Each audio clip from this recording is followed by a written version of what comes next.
Hello student, welcome to online class. मैं Anita Sharma class 7th को chapter number 12 विद्याधनम पढ़ाऊंगी। विद्याधनम यानी विद्या ही धन है।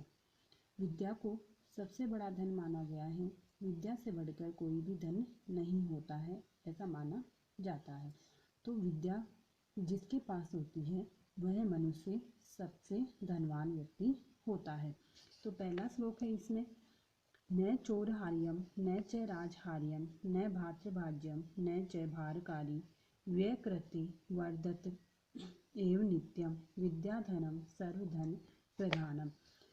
इस श्लोक में क्या बताया गया है कि जो विद्या रूपी धन होता है वही क्या होता है, सबसे श्रेष्ठ और सबसे अच्छा धन होता है। यह एक ऐसा धन है जिसे कोई चुरा नहीं सकता, राजा इसको छीन नहीं सकता और न ही इसको भाइयों में बांटी जाती है। और इसको हम जितना खर्च करेंगे यह उतनी ही ज़्यादा बढ़ती जाएगी। तो न यानी नहीं, चोर हार्यम यानी चुरा सकते हैं, न चोर चुरा सकते हैं, न यानी नहीं, च यानी और, राज यानी राजा, हार्यम यानी हरण कर सकता है या छीन सकता है, न यानी नहीं, भातृभाज्यम यानी भाइयों में बांटी जा सकती है, न च भारकारी और नहीं इसमें भारकारी यानी वजन होता है, व्यय यानी खर्च कृत्य करने पर, वर्धक यानी बढ़ती है, एव यानी ही, नित्यम यानी हमेशा। विद्याधन सर्वधन प्रधानम का मतलब होता है सभी धनों में प्रधान। तो इसका अर्थ हो गया कि विद्या रूपी धन ऐसा धन होता है जिसे न चोर हार्यम न च राजहार्यम, न तो चोर चुरा सकता है, न ही राजा हरण कर सकता है, न भातृभाज्यम न भाइयों में बांटी जा सकती है, न च भारकारी और ना ही इसमें वजन होता है। देखो, चोर चुरा नहीं सकता क्योंकि ये दिखाई नहीं देती है, व्यक्ति के पास स्वयं के पास ये होती है। न राजा छीन सकता है, यानी राजा जबरदस्ती भी ऐसे नहीं है कि किसी की विद्या अपने पास रख ले, नहीं हो सकता, क्योंकि ये जो ग्रहण करेगा वो उसी के पास रहेगी। न भातृभाज्यम न ही भाइयों में बांटी जा सकती है, क्योंकि घर का पूरा धन जो होता है वो भाइयों में बांटा जाता है, लेकिन विद्या जिस भाई के पास होती है वो उसी की होती है, क्योंकि इसका बंटवारा नहीं किया जा सकता। और ना ही इसमें वजन होता है, यानी किसी के पास यदि विद्या होती तो ये ऐसा नहीं होता है कि उसको वजन लगे, ऐसा नहीं है।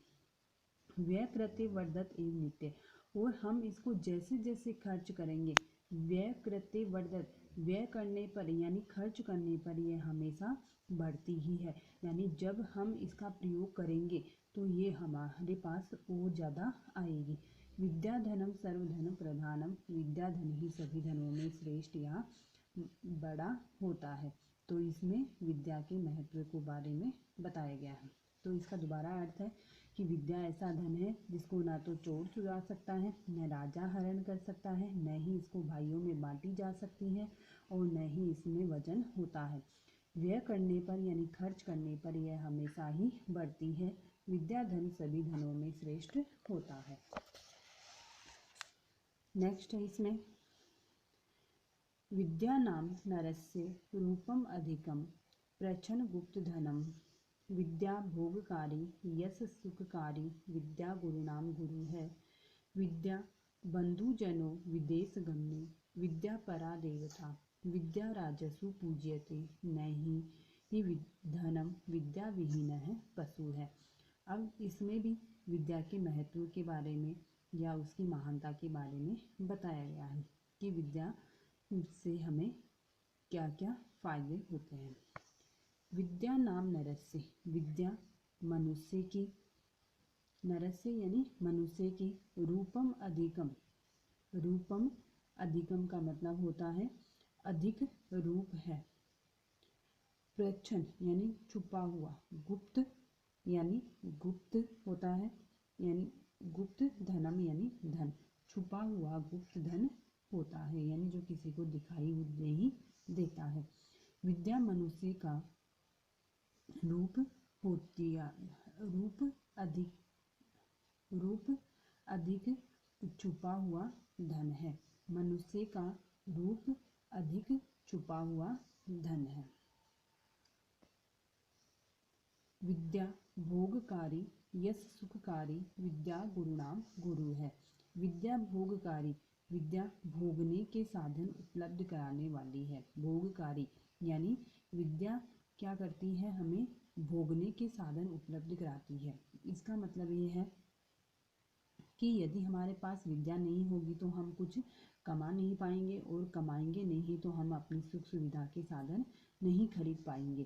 तो इसमें ये बताया गया कि विद्या भोगकारी यश सुखकारी, विद्या भोगने के साधन उपलब्ध कराती है यानी हमें प्रदान करती है, यश देने वाली होती है,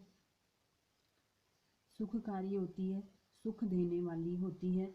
विद्या गुरुनाम गुरु है, और विद्या गुरुओं की भी गुरु होती है, यानी विद्या ही ऐसी है जो सबसे बड़ा गुरु होती है। यानी जब गुरु भी तभी बनता है जब उसके पास विद्या होती है।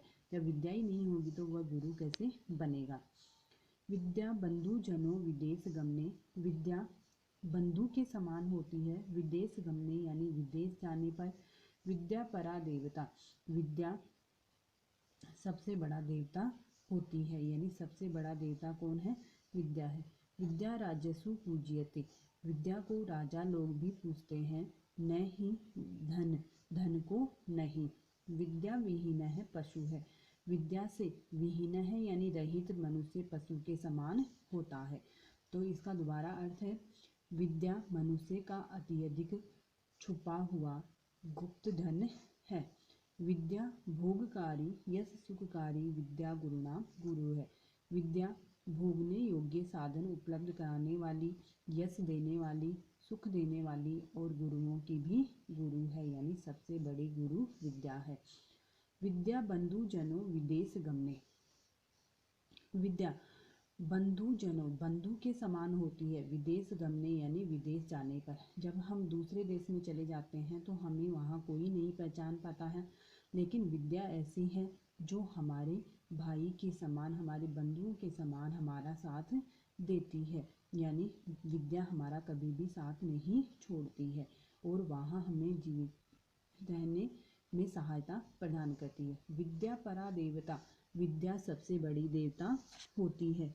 विद्या राजसु पूज्यते न ही धनम, विद्या को राजा लोग पूजते हैं, धन को नहीं, यानी धन को कोई नहीं पूजता है, राजा लोग किसको पूजते हैं, विद्या का सम्मान ही करते हैं। विद्या विहीन है पशु है, विद्या से रहित मनुष्य किसके समान माना जाता है, पशु के समान माना जाता है।